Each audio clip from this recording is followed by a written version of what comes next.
Hi, I'm Brian Buck, Field Agronomist Pioneer. Today I'm going to talk about alfalfa assessment moving into the spring of 2019. So there's three main causes of winter injury. One would be heaving, one would be cold, and one would be lack of respiration through the winter. All three can cause issues, but today I'm going to talk I'm going to talk more about the cold side of things.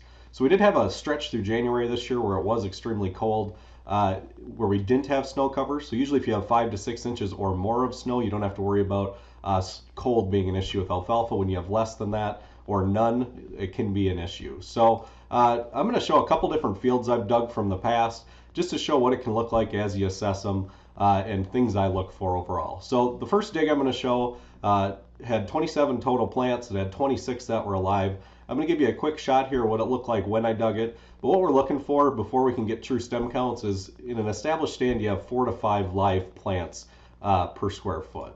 So I went out and dug this field last year. It looked good, but we still wanted to take a peek at it. So I put 2 tape measures out and did 2 foot by 2 foot squares, so that'd be 4 square feet, and then dug up every single plant within that square and just knocked the dirt off and looked at it to analyze them. So when I did that on the first dig, here's what it looked like. I had 27 plants, only one didn't make it, so really good healthy stand. Something this field had going for it is it had decent fall cover, so it had snow on it. It had snow on it all winter, but didn't have a late fall cutting, but also had really good fertility. So had a lot of things going for it. Overall, overwintered great and should produce pretty well.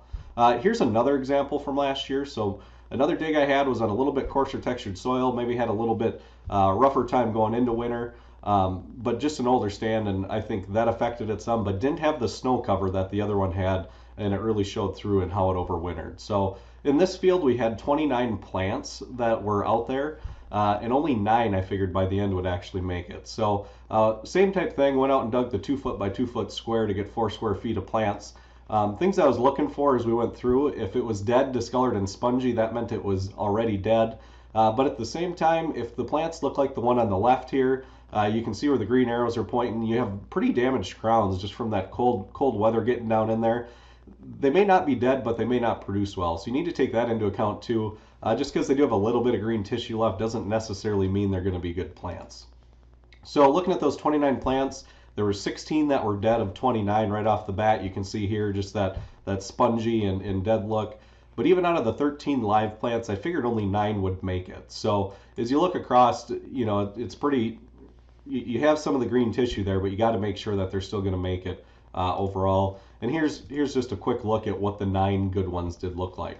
So as you move into next year, I think a good thing to do early on before you can get stem counts is go out and dig up plants and look at it. But just because they're green doesn't necessarily mean they're going to be great plants. Be sure to dig some up, split stems, look at crowns, and look at the overall health of the plant. With that, this is Brian Buck. Thank you much. That concludes this Pioneer Growing Point Agronomy video podcast. Visit our page on pioneer.com and follow us on Twitter and Facebook for more agronomy insights.